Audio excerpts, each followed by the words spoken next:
Okay. All right. I'm here in Los Angeles in the studio once again of Kiel Johnson, and this is probably like the second, third time I've been here, but the first time that I've actually done a proper StudioCrasher interview with you. Yep.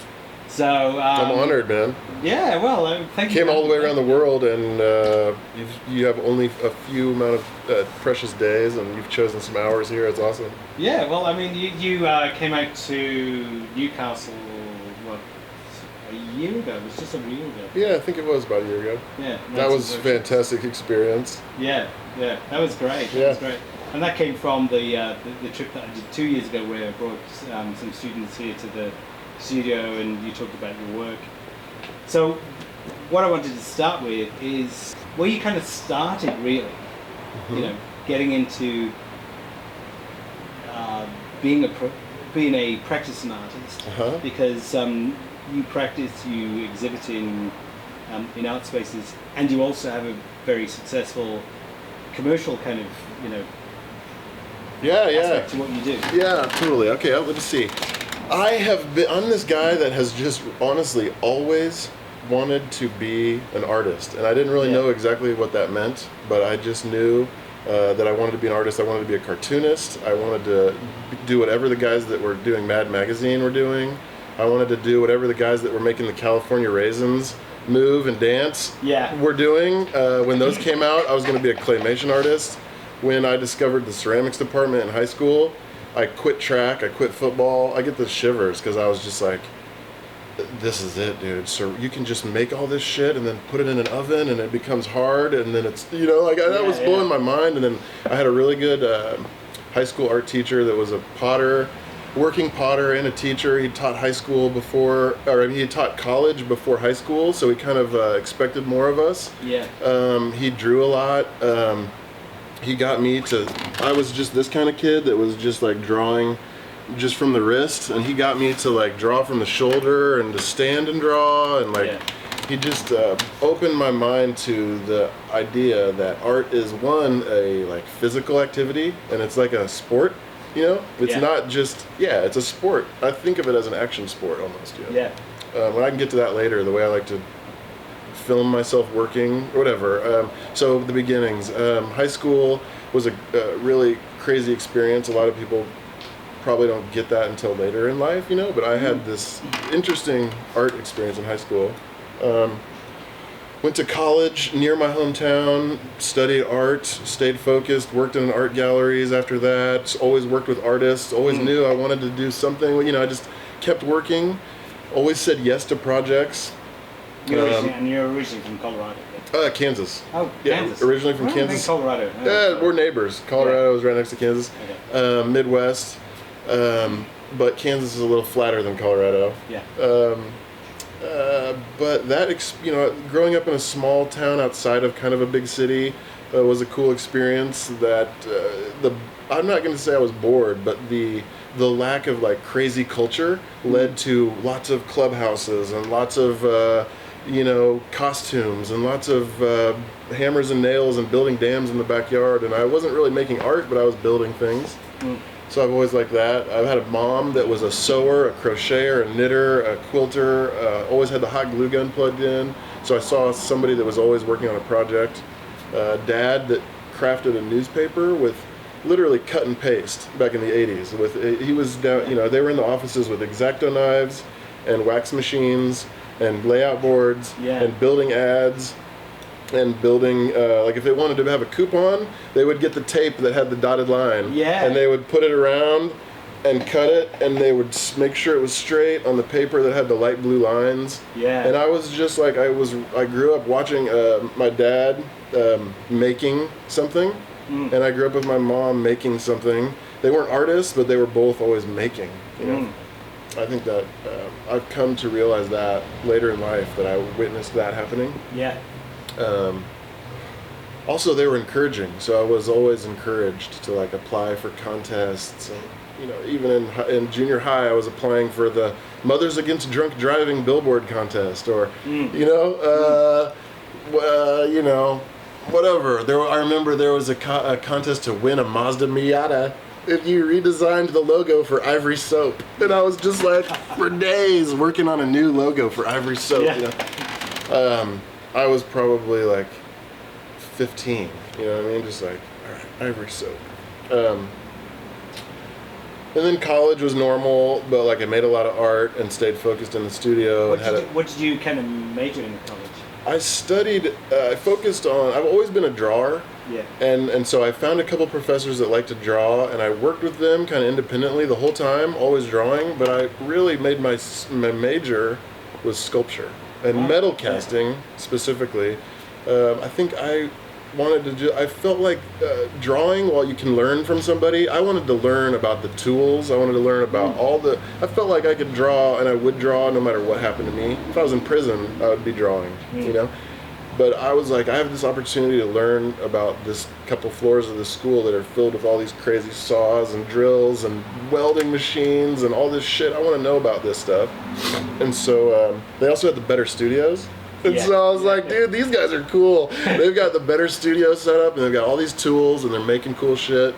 And there's no teacher around. They're just down in this, like, it was called the sub base. It was like underneath, you know? It was just like, so it was this dungeon of young artists. You know, we were all 18 to 20 something, just down there making stuff. That was a cool experience. Went to Kansas City. I was in Lawrence, but I was still, whatever. I spent some time in the Midwest and decided I had to come to California. I really just applied to a lot of schools on the West Coast that were close to the ocean. I was into kayaking. Yeah. There wasn't a professor I had to study with or a program I wanted to be part of. I just wanted to get out of the Midwest for 2 years minimum and just like meet some people and do something different and check out the ocean. So it was the ocean that actually drew you to LA? Yeah. And so when I came out here to look at Cal State Long Beach, I just happened to meet this guy who was running the galleries, and he was about to graduate. We're still friends today. He was about to graduate from the MFA program, and he's like, dude, I've been running these galleries. It's a super cool job. I don't think they have anybody to do it. And so I went in there and I was like, if I go to school here, like I'd been accepted, and I was like, if I say yes to this, can I have that job that guy has? And And then boom, I had that job, and I literally became the graduate student that never left. I had a part-time, that turned into a part-time staff position because they liked my energy as a student. And so as I was graduating, they're like, what if we turn this into a staff job? Would you stick around and keep this going? And so I had a pretty cool job at a university that wasn't full-time, but it was part-time staff, and I was able to work with artists, and I felt like I was just I was there for 10 years, so I got to know 10 classes of MFA students and really interesting artists, and it was just one school, but I can't go anywhere in LA without running into somebody that I knew from that experience. So it was really cool to be the student that never left, you know? So for 10 years I got to, and it's similar to when you're a young professor and you're the same age as your students or a little bit older, and you got, you know what I mean? You can kind of build like I don't know. Basically, I worked there until I kind of felt like I was, I don't know, I just felt like you just find that there's time to move on. I was finding myself invited to more and more schools. Because I didn't just waste my time with that part-time staff job, I still just continued to work as an artist like crazy as much as I could.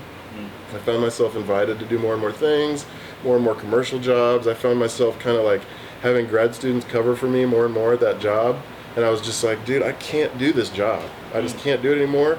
I've actually become I think that I can maybe pay my bills with this like crazy art shit, you know? I really think I can do it. I was super nervous. It took like a few months. I wrote an email and I remember not being able to send it. I was like, oh dude, this is a pretty cool job. I don't know if I can let this go. So it was a real kind of leap in the dark. Dude, it really was. But I'd saved up a little money.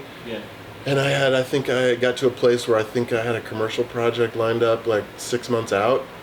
But you never know for sure, but I don't know, I just felt like, okay, fuck, dude, I gotta do this at some point. Boom.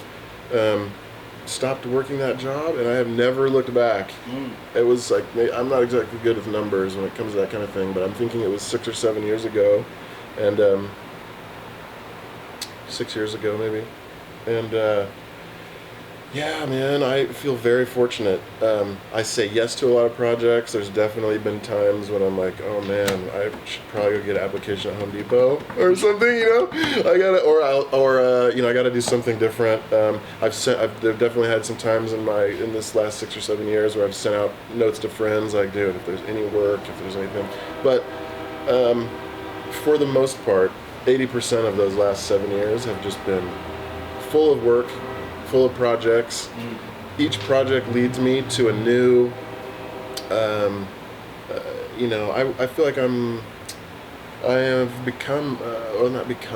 just work very organically. And so one project, one set of rules or whatever, one set of parameters that I have to work in this project will lead to ideas that take me down this path, and I have drawings ideas going on, and I try to, I'm kind of rambling, but I try to just have lots of projects going on. You can kind of see around here, there's a little of this, a little of that, a little, and so, again, I'm rambling, but I just like to keep projects going. I'm really a guy that's really nervous about just having blank paper in front of me, and I like half-started projects. I know that there is this kind of exhibition gallery sort of space, fine art kind of aspect, and also very commercial aspect of your work, which is very closely interwoven. But what actually came first? I think, it was definitely just me making work. I remember getting out of graduate school, I'd never made anything in cardboard. I was just drawing, I was making lithographs, I was making sculpture. That's what I should say, is I focused on sculpture as an undergrad, but when I got to graduate school, I was in the painting department. But I never made a painting, I just drew my ass off. I just drew, and started making some sculptures. And then I got out of school, and I wanted attention, like everybody, and I was like, how do I get attention? My stupid, or I don't know if it was stupid, but my goofy idea at the time, or the best thing I could come up with was, I just want to make big shit that people can't not look at, How do I do that for cheap? Cardboard. I can build things out of cardboard. I was asked to be in some group shows. They didn't have any money, but they wanted me to go huge, and so I said, well, do you have any money? They gave me like $200. That was my first cardboard piece. I was like, how can I just like be the king of this show for $200? And I built this crazy thing. And then I started noticing that looked so much like my drawing of it. Whereas all my other sculptures, they kind of looked like another artist made that, and then somebody else drew that. And I was like, dude, that was like drawing in 3 dimensions. The eraser turned into an X-Acto knife. And I just started, I don't know, there was something where I just felt like, dude, I could build anything like this. And I just started, that's where it started. Then that work got some attention, and that's when I started getting asked to do some commercial projects, I think, because people, that was what happened, is some of that work got out there. There was one video in particular called the Twin Lens Reflex. And it's like a 3-minute video of me building a twin lens reflex. And the kind of short story is, I didn't want to do that. I did it as a favor for a friend. And the only way that I kind of agreed to do it is if her boyfriend would film me doing it, so that I could show the world how fun it is to make something. Because, up until that point, it was always just me making something and having all this fun by myself. And then you'd show it in a gallery. And it's like, all right, check it out. The end product and not that. But what's fun is the behind the scenes, and also, social media was becoming more prevalent at that time. Facebook had just hit right around that time, and so I was like, dude, I can show. I was getting friends, and I was like, yeah, dude, I can show people on the daily what I'm up to. And Instagram took that to the next level, but I was like, if you film me making this video, so we set up all these cameras. That relationship with Grace's boyfriend Theo we work together still today. We became friends, and it just like we work on projects. I'm gonna hire him for something next week, and that's the other thing is that the people that I've worked with and collaborated with, when I started getting jobs that could pay, I would hire those people that helped me for free. Of course, we work together. So like, if I get some money to do this thing for Fast Company magazine or whatever, like, dude, here's some money. Let's do this thing. So, and then the same goes for them. They would start getting some commercial jobs and be like, they're looking for somebody to build a bunch of 6-shooters for this kids thing, and the kids are going to shoot these guns, and they discover these cardboard weapons in a treasure chest. Do you think you could do it? Hell yeah, dude! Like, I'm doing something else, but like, that sounds super fun. I'll build as many guns as you want, you know. And so I do that, and then somebody saw that, and they were like, "You think you could build a costume?" You know, and then all of a sudden, these guys hit me up. There's other projects, but I'm just saying one thing leads to the next. You know, Yeah. and then I built this costume that was for Toshiba, and that got some eyeballs, and it won some awards. Anyway, you know, I've just learned to say yes to things, to give every project. It's cliche, but 150%. Like, Yeah. I really just try to give it my all. I try to never phone it in. And I try to always like do better than the last time I did something, or it's just, you know, the typical shit, but it does work, you know. I just try to always push harder. I try to collaborate with people that are way smarter than me. You hear all this, it's just stuff I hear when I'm watching interviews with other people, you know. They're like, collaborate with people way smarter than yourself, you know. So, okay. So I've got like lots of cool friends that are smarter than me. I'm like, dude, come over here. Can we make this dumpster look like it's on fire and then have it move over here? And, you know, I think we can do that. Let's try it. Yeah. You know, I never say never. If somebody said, hey man, we've got a ton of money for you to come to our school and make boats, you know, I would try to talk them out of it. I would really say, well, let's do something else. But if they were just like, I want boats, okay, let's go do the boats. And it would be different, you know what I mean? So I've done the city project many, many times. I've done mask projects with students of all different ages and adults. And so I do repeat projects, but if it's an epic thing, like I'm being flown somewhere, or, you know, a good example is I did the world's largest collaborative paper garden for the last 30 days. Well, it ended about 20 days ago, but August, at the OC Fair for 30 days.